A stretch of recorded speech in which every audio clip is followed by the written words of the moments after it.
আলোচনা বাংলাদেশ যেই পয়েন্টস গুলোকে সামনে এনেছে এবং যেই ব্যাপারগুলো ইন্টারনালি আলাপ হয়েছে কিন্তু মিডিয়ায় প্রকাশিত হয়নি সেই বিষয় নিয়ে আলোচনা। বাংলাদেশ ক্রিকেট দল ফাইনালি ইন্ডিয়াতে যাচ্ছে। বাংলাদেশ দল কি আগামী ওয়ার্ল্ড কাপে খেলবে? খেললেও সেই সম্ভাবনা কতটুকু? আইসিসি কি বাংলাদেশের ভেন্যু বদলে দেবে? শেষ পর্যন্ত বাংলাদেশের ভেন্যু না বদলিয়ে যদি সিকিউরিটি প্ল্যান পরিপক্কভাবে করা হয়, head of the state security যদি দেয়া হয় বাংলাদেশ দলকে, সেই ক্ষেত্রে বাংলাদেশ কি ইন্ডিয়া গিয়ে খেলবে? এই যে চারটা প্রশ্ন, এই চারটা প্রশ্নের উত্তর মেলানোর চেষ্টা করেছে আজকে সচিবালয়ে আসিফ নজরুল স্যার এবং বাংলাদেশ ক্রিকেট বোর্ডের প্রেসিডেন্ট সহ অন্য যারা উপস্থিত ছিলেন। অনেক ঠান্ডা পড়েছে, 72 ঘন্টা পর্যন্ত শরীরে ময়েশ্চার ধরে রাখার জন্য ইউজ করুন লিলি হুইপ শিয়া বডি ওয়াশ। যেই ডিসকাশনে যাচ্ছি, প্রথম পয়েন্ট যেটা, যে নিরাপত্তা নিয়ে প্রশ্ন তোলা হয়েছে এবং আসিফ নজরুল তার বক্তব্যে স্পষ্টভাবে বলেছেন দেশের ডিগনিটি অর্থাৎ মর্যাদা, আত্মসম্মান এবং নিরাপত্তার ইস্যুতে বাংলাদেশ কোনো স্যাক্রিফাইস করবে না। যেখানে একজন ক্রিকেটারের নিরাপত্তা নিয়ে আলোচনা হচ্ছে, একজন ক্রিকেটারের নিরাপত্তা এনশিওর করার ক্ষেত্রে ইন্ডিয়ান গভর্নমেন্ট ফেইল করেছে, বিসিসিআই কে জানিয়েছে, কলকাতা নাইট রাইডার্সকে জানিয়ে সেই ক্রিকেটারকে অনেকটা বহিষ্কার করেছে। সেই একজন ক্রিকেটার সহ বাংলাদেশের অন্য যে 14 জন ক্রিকেটার ভারতে গিয়ে খেলবে, একই দেশে গিয়ে খেলবে।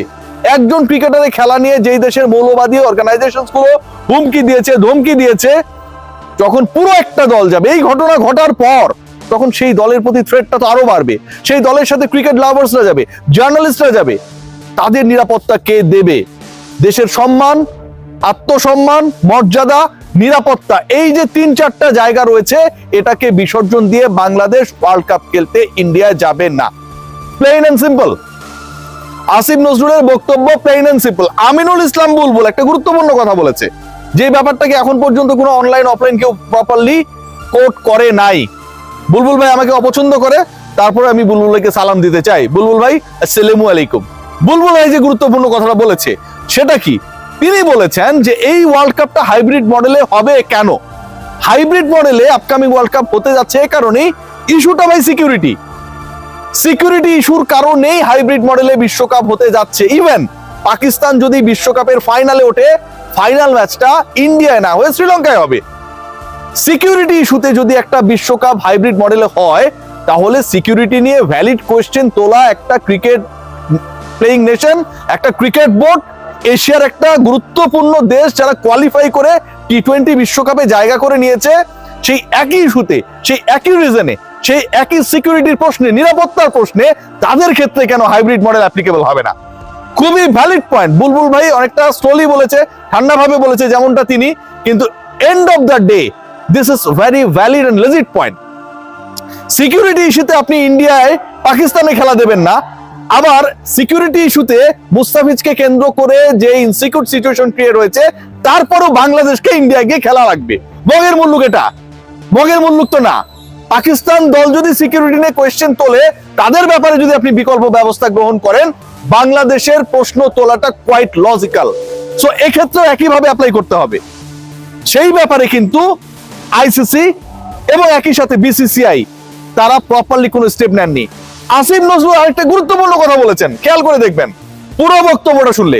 তিনি বলেছেন আইসিসি আমাদের চিঠি রিপ্লাই দিয়েছে, কিন্তু ইন রিপ্লাই যেই চিঠিটা রিপ্লাই দেয়া হয়েছে, ওই পার্টিকুলার লেটারে, ওই লেটারটা পড়ার পর বাংলাদেশ ক্রীড়া উপদেষ্টা কিংবা ক্রিকেট বোর্ডের কাছে মনে হয় নাই যে বাংলাদেশের সিকিউরিটি কনসার্নকে আইসিসি খুব সিরিয়াসলি নিয়েছে, অথবা ইন্ডিয়ায় যে সিকিউরিটি নিয়ে বাংলাদেশি ক্রিকেটার, সমর্থক, সাংবাদিকদের সমস্যা তৈরি হচ্ছে, সেই ব্যাপারটাকে আইসিসি সিরিয়াসলি নিয়েছে।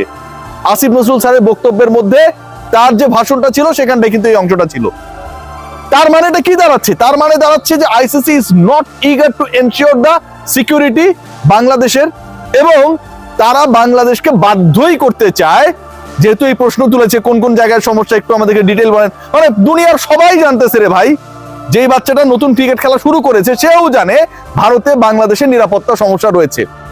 যেই বাচ্চাটা আইপিএল এর 1-2টা ম্যাচ দেখেছে ওই বৈভব সূর্যবংশীর কারণে, সেও জানে মুস্তাফিজ কেন খেলতে পারছে না, তাকে কেন কেকেআর থেকে বাদ দেওয়া হয়েছে, ছাঁটাই করা হয়েছে।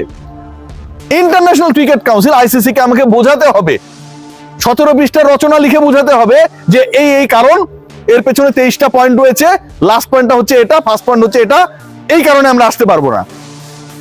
পরীক্ষার রচনা লিখে আইসিসি কে যদি বোঝাতে হয় একটা দেশের নিরাপত্তা সংক্রান্ত ব্যাপারে যা হয়েছে, আইপিএল এর 19 বছরের ইতিহাসে যেই ঘটনা ঘটেছে, প্রথমবারের মতো not even any Pakistani cricketer IPL থেকে আইপিএল এ ডাক পাবার পরে, দল পাবার পরে, চুক্তি পাবার পরে বাতিল করা হয়েছে তার চুক্তি।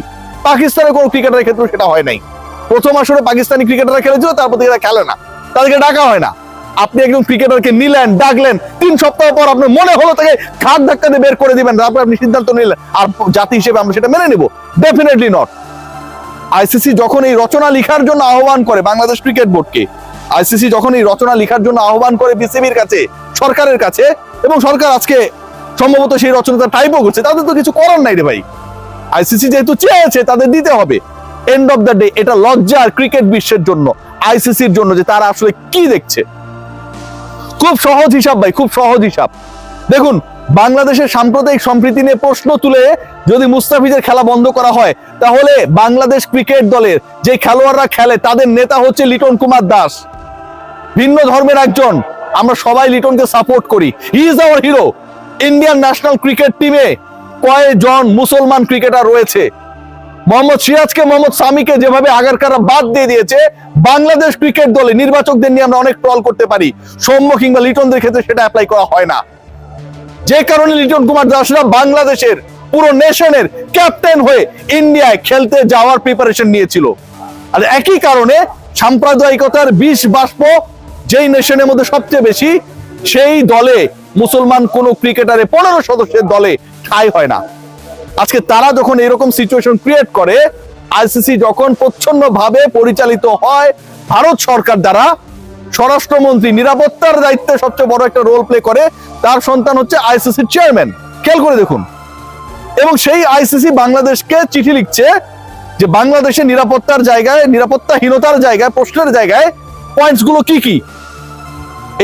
এই প্রশ্ন বা এই চিঠি এই ওয়েতে যে আসবে বিসিবির কাছে, এটা তো ভাই খুবই স্বাভাবিক, এটা নিয়ে প্রশ্ন তোলার কোনো সুযোগ নেই। নিরাপত্তা যদি দেওয়ার জন্য হেড অফ স্টেট ক্যাটাগরির সিকিউরিটি এনশিওর করার চেষ্টা করে বিসিসিআই, তারপরও কি বাংলাদেশ খেলতে যাবে ইন্ডিয়ায়?